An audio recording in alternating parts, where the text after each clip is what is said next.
pass from hand to yearning hand, and the vision of our fathers spread hope throughout this land, as the dream some fought and died for in my heart becomes my own. I will strive to keep her promise, America, my home. America, America, may God bless America, and freedom reign across America, my home.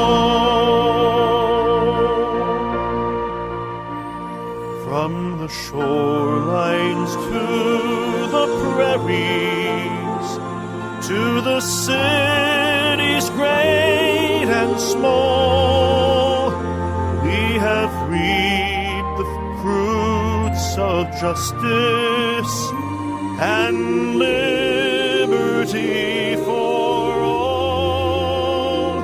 So with deep appreciation for the blessings of freedom that we know in this great land of ours, I'm Dr. George Simon, welcoming you to another edition of Character Matters. This is the program where we talk about what I consider to be the defining issue of our time, the character crisis that affects most of the world these days. We've got lots of examples in the news that we're going to be talking about today. And if you want to join the discussion, if you have something you want to share, a question you want to ask, give us a call at 718-717-8296. That's 718-717-8296. I also invite you to visit my blog at www.manipulative-people.com. This is more than just a resource for dealing with manipulative sorts. It's a resource for dealing with all kinds of impaired characters, folks who will drive you a little bit crazy in your relationship because they'll have you thinking that there's something wrong with you, but you know something is wrong with them. You end up working as hard as you can trying to make things work, and they just make life miserable. And you can find probably hundreds of articles, timely articles, that will deal with a wide range of subjects on how to deal with such folks of all persuasions on the manipulative-people.com blog. I also invite you to visit another blog that I write for titled Psychology, Philosophy, and Real Life. And you can find that on the web at www.counseling, with two L's, by the way, www.counselingresource.com. And lastly, my website, drgeorgesimon.com. That's drgeorgesimon.com. I also invite you to avail yourself of my 3 books, In Sheep's Clothing, Understanding and Dealing with Manipulative People, the international bestseller, soon to be published, hopefully, in the Czech language. Just got word of that recently. And published in 9 other languages right now, and more to come. We also have a Spanish edition of the book in the works, Spanish language edition, that will be published both domestically and abroad, so stay tuned. I'll have more on that. In addition to In Sheep's Clothing, my other book, Character Disturbance, The Phenomenon of Our Age. This is a more in-depth study on all the disturbed characters you're likely to meet, the kind of havoc they're likely to play in your life, the kind of help you're going to need both for yourself and for these kinds of characters, traditional therapy will not cut it. We're in a new age, folks. This is a new age with new problems, and most of our insight-oriented traditional psychotherapy methods are inadequate for the problems of our time. So character disturbance will give you an idea of what to look for when you're seeking help. That's probably one of the more valuable aspects of the book. I even give you some vignettes in the book that explain how different a model the therapy is when you're dealing with the character disturbed. So I invite you to get a hold of those two books if you haven't already. And also my book for the Christian faith community, The Judas Syndrome, I'm happy to announce now also available in the Korean language and soon to be available in others. Another best-selling book that I hope those of you who profess the Christian faith will make yourselves available of. That's The Judas Syndrome. There are two books, by the way, available by that title.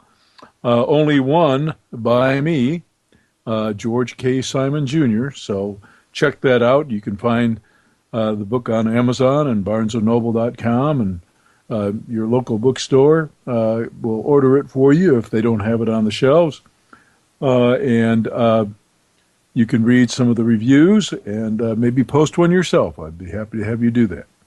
And once again, if you'd like to join the conversation, the number to call is 718-717-8296.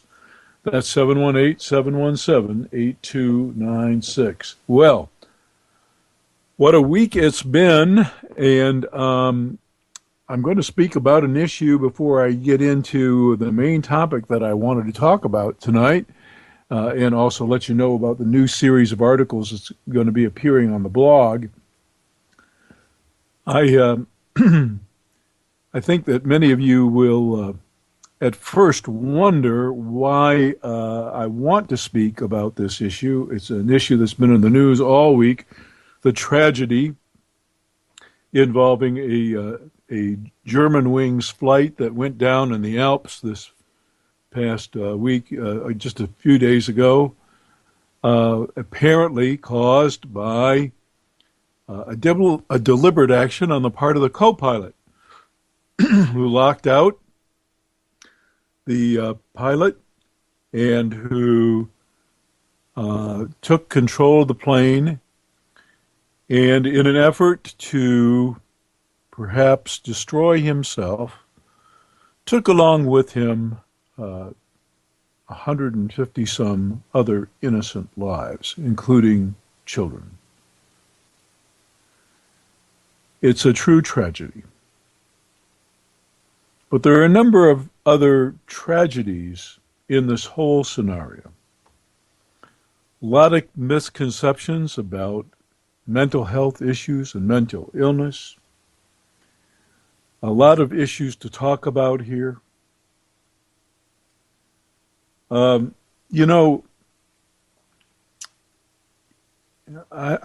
hardly know where to begin on this topic, but there are a couple of points that I need to make. It is a tragedy. And there are times when, in fact, a person's mental condition renders them relatively impaired in their ability to exercise proper judgment and to reason rationally. We call this a psychosis. A lot of people get psychosis and psychopathy confused. Let me clarify. A psychosis is a level of mental disturbance, whatever the character of mental disturbance. There are a lot of diseases that can create a psychotic condition, but when a person is in a psychotic state, in the throes of a psychosis, their brain is no longer functioning normally. In other words, they are beyond the capacity to exercise appropriate restraint sometimes, to exercise correct judgment at times, to reason, to have rational thought processes, to think clearly, rationally. They may entertain false beliefs. They may have what we call delusions, things that they hold with conviction, beliefs that they hold with conviction but are totally irrational. This can happen when someone's in a psychotic state. And it is always a tragedy when these things happen. And whenever these kinds of things happen, we always look, whenever these great tragedies happen, we look to what kinds of rules and regulations and laws that we might pass that will help keep people safe. Well, I'm here to tell you, this tragic case teaches us some lessons. Not just some tragic lessons, but some lessons. For example, we took some precautions after planes were hijacked, and especially after 9/11. We took some cautions to ensure the integrity of the cabins of airplanes by having the doors locked, so that no intruder could enter, and locked in such a way that it would take quite a bit to break the door down. This seemed like a logical move, right?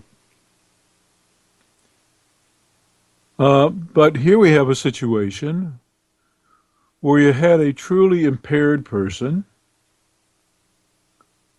who deliberately, it appears, cajoled the pilot, the co-pilot cajoled the pilot into leaving the cabin. He pressured him to.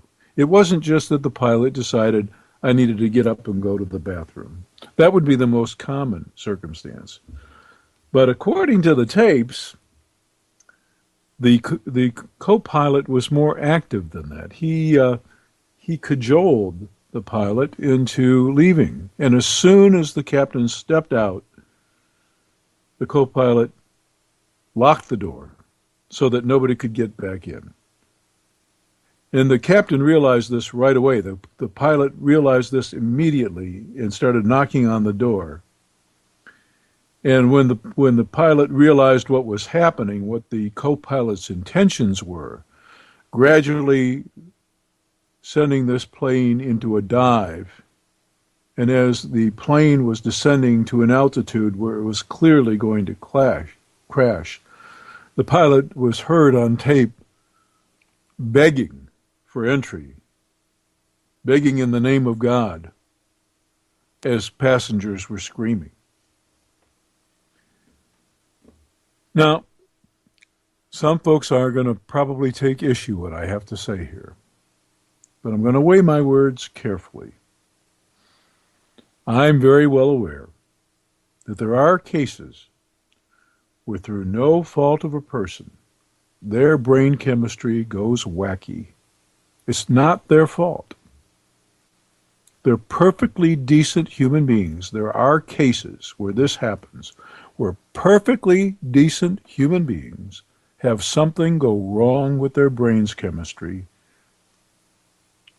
and they behave very badly as a result. And they are the first, when they realize what they might have done in their psychotic state, to feel awful about what happened. And they're also more likely, because they don't want to repeat the serious misbehaviors that might have occurred while they were under the influence of a psychosis. Because of that, they're more likely than most folks to comply with treatment recommendations, including medications, to help keep them sane. So there are people who are solid in character, whose brains go kaflooey for one reason or another that we don't understand. I have to tell you, folks, these kinds of situations, were really, truly decent folks of solid character, either have some genetic predisposition or just for some reason completely misunderstood, develop these brain diseases and do crazy things, horrendous things. Such cases are extremely rare. More often, there is an interplay between a person's character and the kinds of clinical symptoms that they might develop. More often, there is a relationship between how solid a person is in character and what kinds of conditions, mental health conditions, they might succumb to. I'll give you an example. Let's take a fairly weak or inadequate or emotionally dependent character. There are such individuals. They are the proverbial passive kind of doormat characters. They have never developed the skills to take good care of themselves, so they are pretty reliant on others and emotionally dependent on others to take the lead,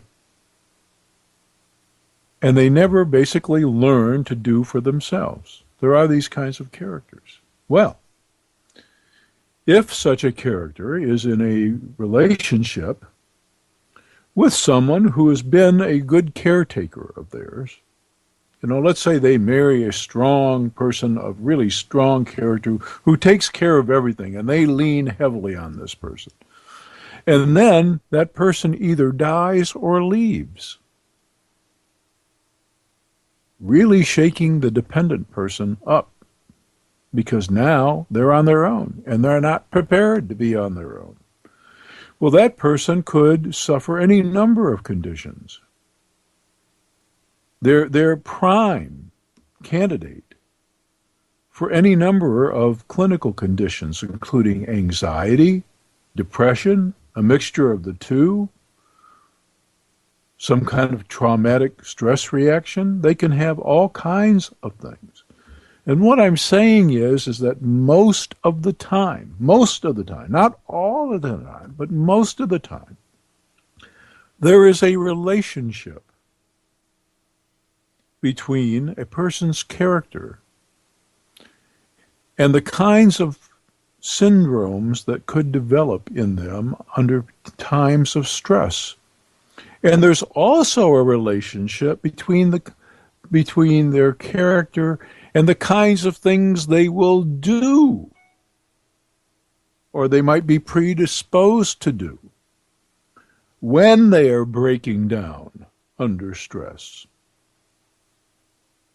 So character, as much as it matters, and of course that's the topic of this program, character matters, and I keep saying over and over again how much it matters. It matters perhaps more than anything.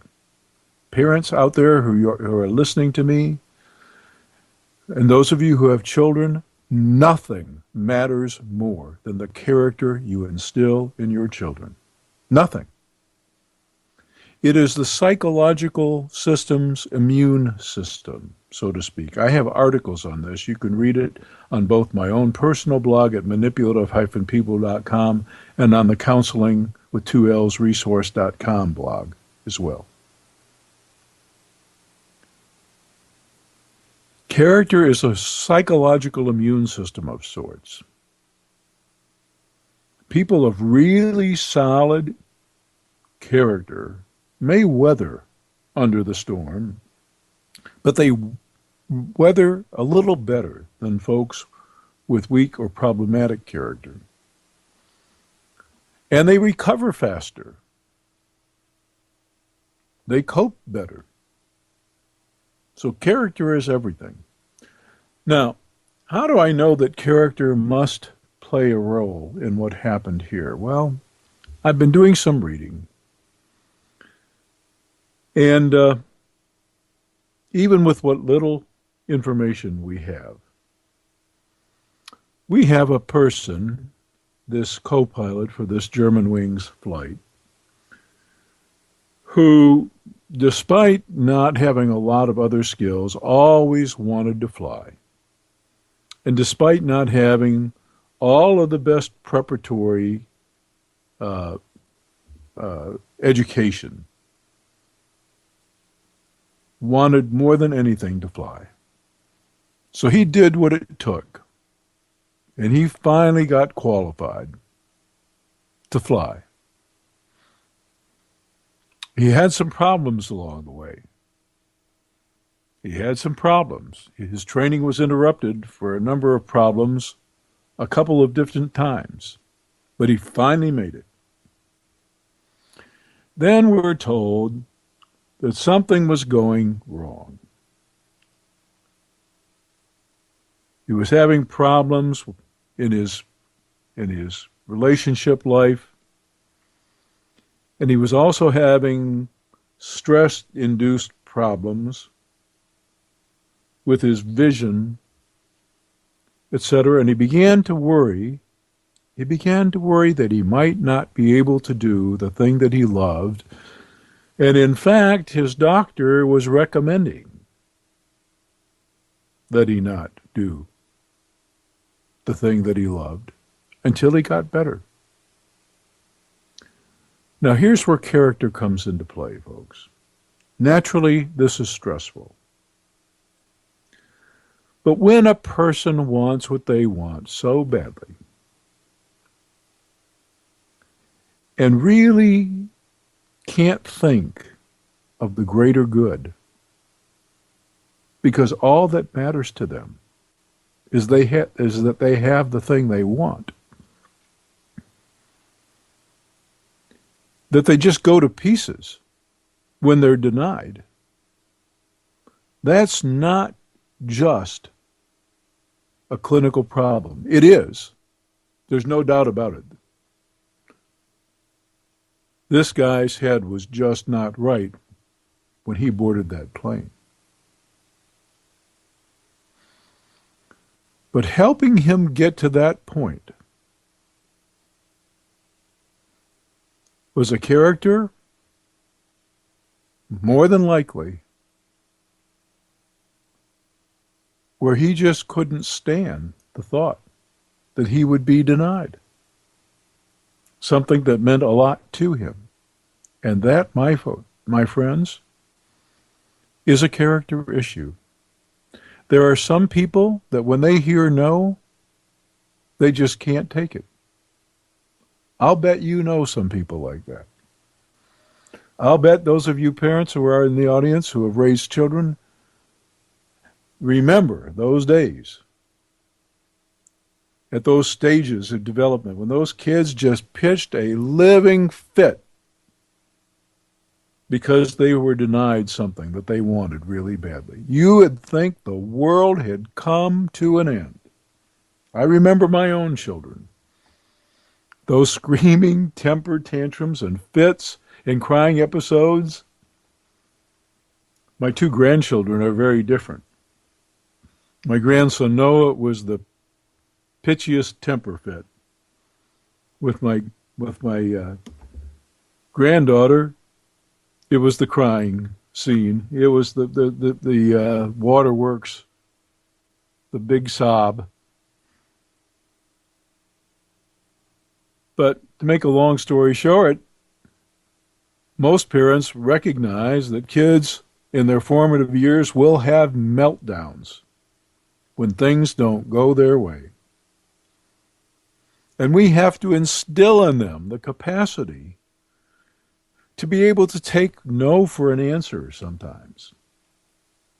to think outside of themselves for just a little bit, to think about the greater good, to be self-sacrificing when it's called for, even to be willing to engage in some self-denial for the greater good. That's a character issue.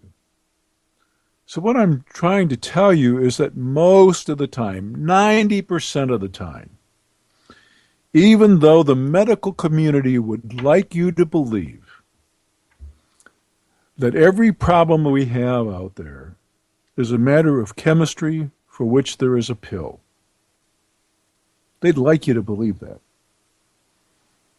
The fact is that even though that's part of the equation, and sometimes a big part, the fact is that character matters. And it plays a huge role in everything. Which is the reason that I keep doing this program, and the reason I keep writing, and the reason I keep promoting my already written books. I want everyone to understand how much character matters and how much everything we have that we value rests on it. There's nothing more important. Everything rests on it, especially our freedom. Especially our freedom. Because only when we're people of solid character, only then, will government not feel inclined to micromanage our lives and to make rules and regulations and laws and an effort to make us behave, basically. When we already know how to take care of ourselves and we already know how to behave in a way that will be of appropriate service and protect others, then we don't need government telling us what to do. There was a time in this great land when mega-million-dollar contracts were sealed on a handshake alone. Because there was such a thing as honor and integrity and character. And people expected it. Not only did people expect it, but those who kind of broke the honor code, those who revealed themselves to be of less than noble character, were scorned upon and felt the shame.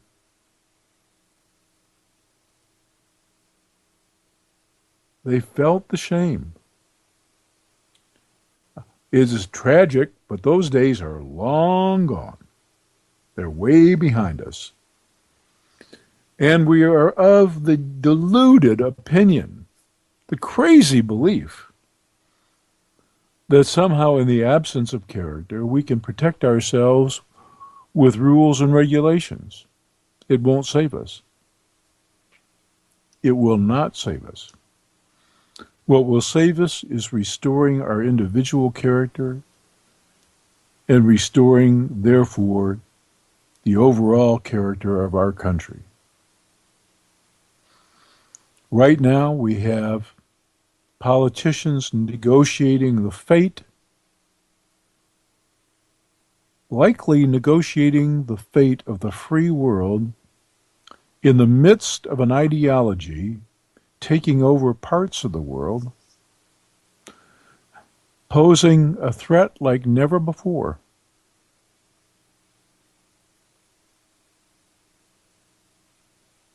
And we have to be able to trust them to really serve our interest. Well, I'm here to tell you, from what I've seen, we can't. I heard a report today, excuse me, no, make that 2 days ago. I read the same report today, but I heard it first 2 days ago. That Ms. Clinton, Ms. Hillary Clinton, may in fact finally turn over her private email server, which she used exclusively for all of her correspondence. She may actually turn that over to a Senate committee to have them look at it, except for one thing. It's been scrubbed clean. Why has it been scrubbed clean? Because she already decided what was important to keep and what was not, and turned over everything that was worthy of being turned over, so she felt no need to keep anything else on it, and she scrubbed it clean. It's her property. She can do with it whatever she wants. So now she's bulletproof. Unbelievable. Some people would say just clever. That's what some people would say. And I'm not picking on her because I'm anti her, and I'm not picking on her because she belongs to a particular party. There are scoundrels on both sides, on all sides. They're all scoundrels. Why are they scoundrels? That's another thing. Well, they're scoundrels primarily because what we have allowed to happen is our system is one where people only gravitate to positions, political positions, for the sake of power. For the sake of power. Power for itself. And so many folks, when they get into power and work, therefore, all the time once they get there to retain their power, use that power to enrich themselves. There are several, you could name many names on both sides of the aisle. Several congressmen and congresspersons and senators who entered the chamber, some fairly well-to-do, some not so well-to-do at all.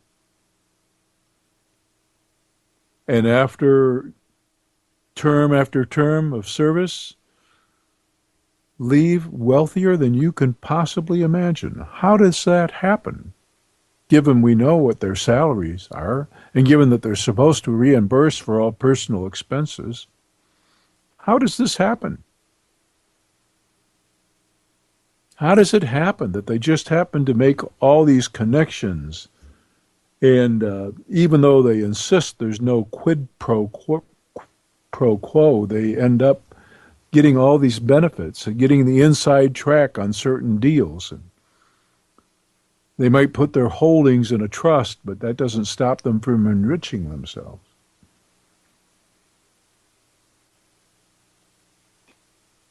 Character matters. It matters more than anything. And the truest test of character is how ravenously a person seeks power. That's number one. And two, the ultimate test is how they use power once they get it. That's the ultimate test. So, once again, I've made the point. I hope you will agree. If you don't, that's fine. Maybe you have a bone to pick with me. Maybe you have a comment you want to make. Maybe you have a question you want to ask. Maybe you have something you want to share. And if you do, give me a call at 718-717-8296. That's 718-717-8296. I'm happy to take your call. Got a nice series that has begun this past Friday on the Manipulative-People blog. This series is going to be on therapy-induced trauma. Therapy-induced trauma. Promises to be a good series. I got inspired to write about this, and I know that everybody listening to me that hears this, or the folks who read the example that I posted in the article, each one is going to say, hey, he's talking about me, but believe me, I'm not. I have heard these complaints from hundreds of folks. They're of three natures. One, I've heard from literally hundreds of folks who have had their character disturbed or character disordered spouse in some kind of rehab or addiction treatment program because their problem behaviors were framed in some way as an addiction.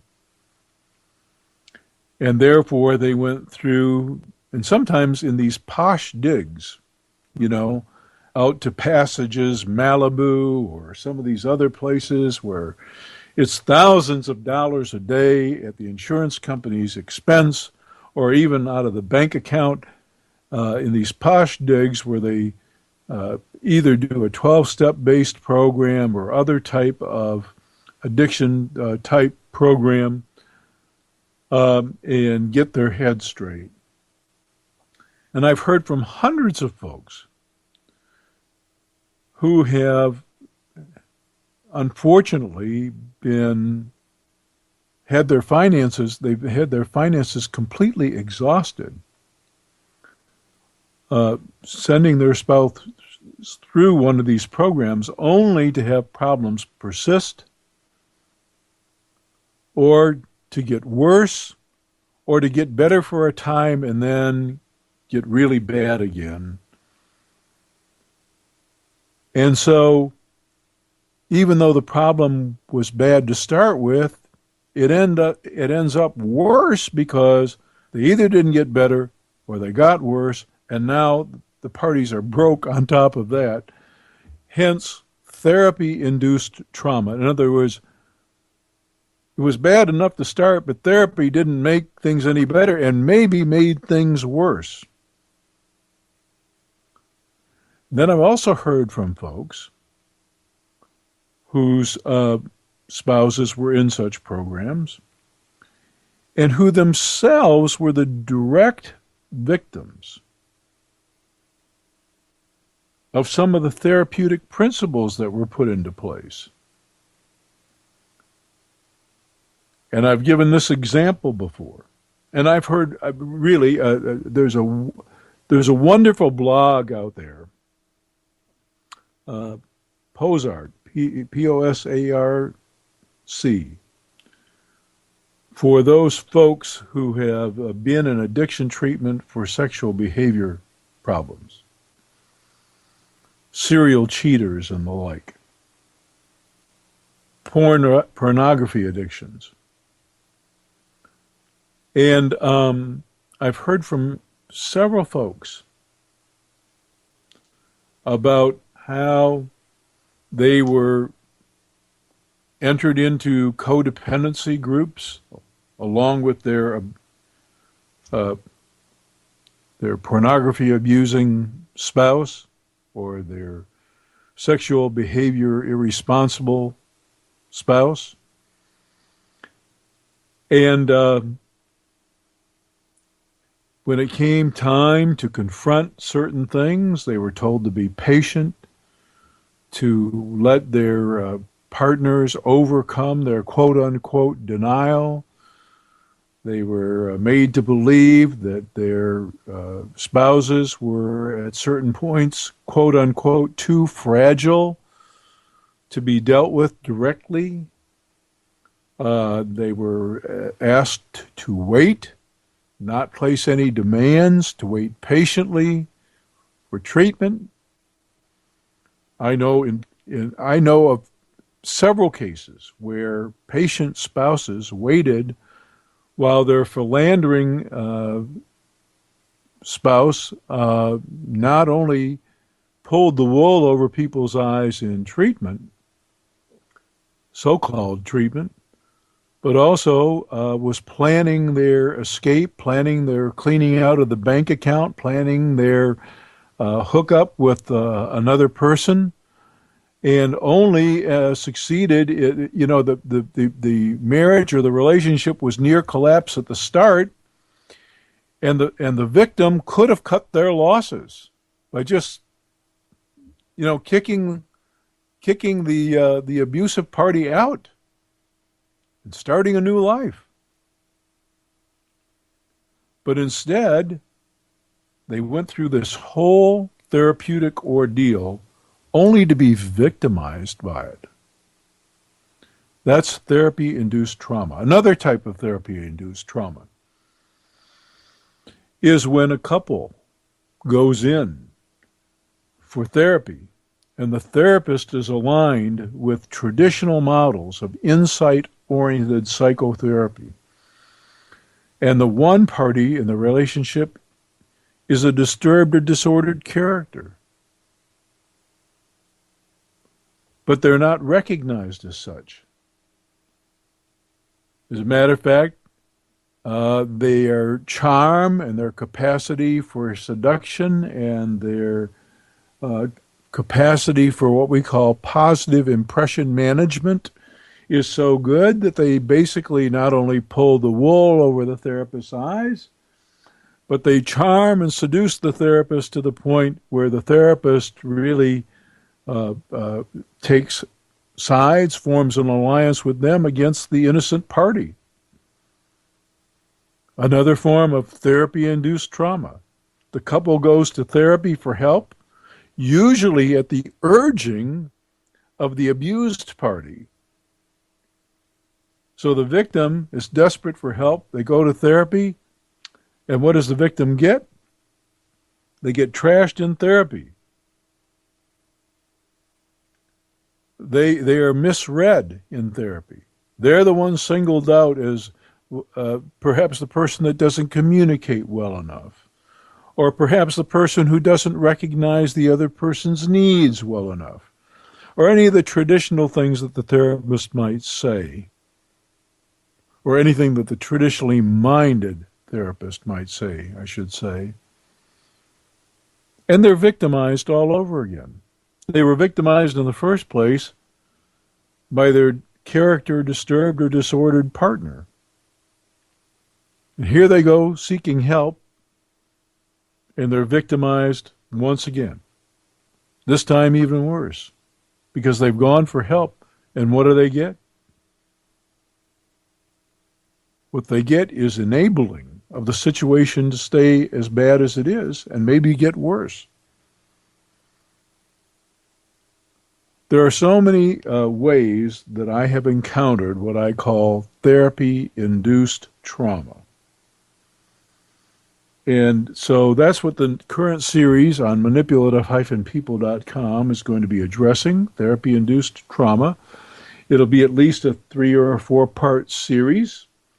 I will undoubtedly have a lot of activity in the way of comments from the commentators and regular readers of the blog on this series. My alerts on comments from commentators has been going absolutely crazy ever since the article first posted, so I know there'll be a lot of activity. But I know that some of you out there probably have had a similar experience. And if you're a person who went to therapy seeking help only to find yourself victimized by the ordeal, or only to find yourself losing money, precious money and time and resources, before you realized that the jig was up anyway, and you could have cut your losses, saved yourself a lot of headache, time, and expense if you'd have just known earlier, and if you hadn't bothered to mess with traditional therapy. If you have such an example and want to share it, give us a call at 718-717-8296. That's 718-717-8296. Be happy to take your call. So that's what that series is going to be about. and I know it's going to be an active one. There'll be lots of comments, and I hope if you have an example you want to share, or if you have a comment that you want to make, you'll comment on that as well. I also want to announce that in September, tentatively scheduled for the third week in September, I'm going to be having a webinar. This is going to be a 4 to 6 hour webinar. I haven't established the time period yet. I don't know whether I will make it available for continuing educational credits for medical and mental health professionals just yet. I'm not sure about that. I might do that. I might not. But for sure, it will be available to the general public. And I'm also not sure how much it will cost because a lot of that will depend on the number of firm commitments we have and the number of firm advance registrations that we have for the webinar. I prefer that all my trainings, my seminars and workshops be affordable, very affordable, because most of the folks that need the material that I have to offer, they really are often in circumstances where they can't afford a big expense, which is one of the reasons why, for under $20 they were purchasing my books, or for less than that, for free, they were going online to my blog at manipulative-people.com or to the counseling with 2L's resource.com blog site, and reading my articles. So I try to make it affordable, and the more people we have advanced registered, the lower I will make the per person cost. I have to cover my expenses, and I have to cover the fees associated with a first class webinar host. So with that in mind, I have to get a decent head count, and depending on how decent that head count is and how good it looks a few months in advance, will determine the per person cost. And then we'll have one fee for folks who will advance register and pay early, and then another fee for those who pay at the door, so to speak. So we'll have that information forthcoming in the next few days, and over the next 5 or 6 weeks, I'll be posting additional information. Right now, the tentative date we have scheduled is in the third week in September. You can find out more information by visiting my blog at manipulative-people.com. The information I have posted right now is in an article that I wrote that you can read on gaslighting. It's some different views on gaslighting and gaslighters. You can find the announcement of the 6-hour webinar tentatively planned for September 24th, 2015. And there is a tab on my manipulative-people.com blog site titled Seminars, Workshops, and Webinars. In the next few days, I'll be posting under that tab some more details about the workshop. So look for that in just the next few days. Well, we're getting on here with the program. We only have about 8 minutes or so left. So let me once again invite any of you out there who want to contribute to the program in any way today, or ask a question, or who want to give an example of how you were traumatized in some way when you sought help through traditional counseling. Give me a call at 718-717-8296. That's 718-717-8296. I want to talk just a little bit about the article I posted this past Friday. It's called "The Role of Insight in Promoting Change." I talk a lot in that article about the value of insight and why insight-oriented psychotherapies, while they serve their purpose, they're pretty limited. They certainly are not appropriate therapies. They're pretty useless, as a matter of fact, when it comes to dealing with individuals who have significant character disturbances or personality and character disorders. Insight-oriented psychotherapies are not the way to go. But I made the point in the article that even in those cases where insight-oriented therapy is of value, insight is generally not enough to help a person really make meaningful changes in their lives.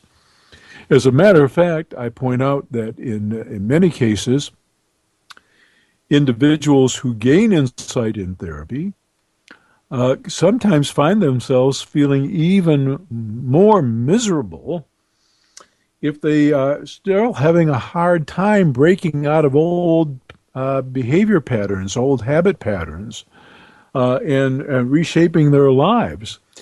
Once they actually know better, they have insight into the nature of their problems. If they still continue to do things as they've always done them and have the same results, they actually end up feeling even more miserable.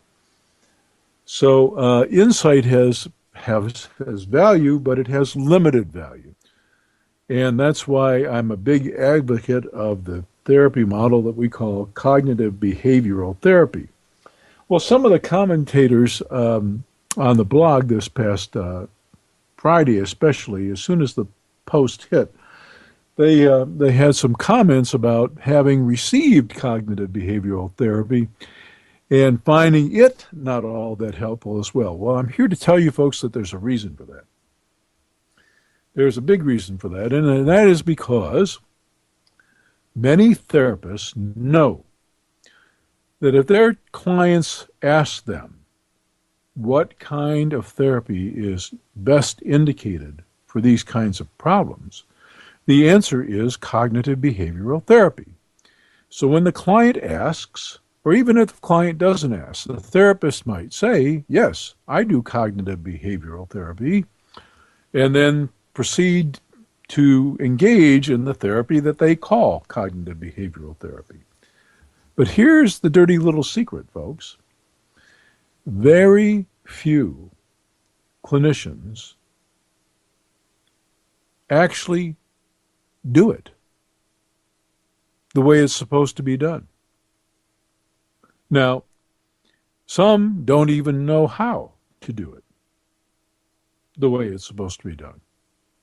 Others do know how to do it, but they still don't. They still slip into old patterns, old ways, old paradigms, as it were, and so they don't know how to do it. They don't do it. Most of the time, when clinicians say that they're doing cognitive behavioral therapy, what they really mean is that they do cognitive therapy. And here's the problem with that. We know, excuse me, had a real coughing attack there. Excuse me. But we know that behavior therapy is superior to most other forms of therapy when you do empirical research and compare therapy modalities. Targeting behaviors specifically and reinforcing their change is the most effective therapy. It's all about the behavior and changing behavior, because once you change behavior, attitudes will change as well. Sometimes they won't. Sometimes really nefarious characters will outwardly change their behavior, but they will not change their stripes. That can and does happen. That's unfortunate, but not all the time. most of the time, when folks start doing some things differently, they also begin to feel differently about things. They begin to develop different attitudes about things. They start to change in both attitude and perspective. Their character begins to change. So it's all about behavior. And very few clinicians who say they do cognitive behavioral therapy spend very much time confronting, targeting, and dealing with behavior. Most of the time, they deal with the way a person thinks. That's cognitive therapy. And adding the cognitive component to behavioral therapy, which is what cognitive behavioral therapy is all about, is an enhancement of behavior therapy. But the real key is behavior. And that's the component that many helping professionals leave off. They don't even attend to it, which is why the therapy's not effective. So to those of you who made such comments on the blog, I'll be responding to you later myself in posting my own comments. But for those of you who had that comment, who recognize that, yes, insight is not enough, but you've tried cognitive behavioral therapy and didn't find that particularly effective, I would make you a bet that while you thought you were engaging in cognitive behavioral therapy, in fact, you weren't. I would make a bet on that. Because when behavior itself is the subject of the therapeutic work, things change. Things inevitably change. And when behavior is not the target, when that's not the issue, when that's not the focus, things don't change. It's pretty straightforward. It's really as simple as that. So that's what I would urge you to consider. Once again, I want to thank you all for tuning in tonight. We didn't have any callers tonight, but I'm sure we'll have some again. Next week, Easter weekend, I may or may not be here. We'll have to see. I think I probably will be here, but I'm not sure of that. But if we're again live, I urge you to tune in. If not, you'll have a wonderful pre-recorded show to listen to. Thanks for tuning in. Thanks for visiting my blog at manipulative-people.com, my website at drgeorgesimon.com, and the other blog I write for at counselingwith2lsresource.com. For getting my books In Sheep's Clothing, Character Disturbance, and the Judas Syndrome, and for helping me keep the message out there about the importance of character. It all hinges on that, folks. All of our freedoms hinge on that. We can't legislate our way out of this problem. We can't solve any of the most pressing social ills of our time, or even our economic ills, unless we begin with fostering character in our young people, making them strong, building their psychological immune system, as I said earlier, making them more immune to the kinds of other afflictions that will cause them to dysfunction, giving them the strength to handle life's challenges and to overcome them, and to, in the process, serve the greater good. That's what character is all about, and we really desperately need to restore it. I hope you find my works helpful in that end, and I'll see you again next week for another edition of Character Matters. Thanks for tuning in once again, and I'll see you next week. Have a good night.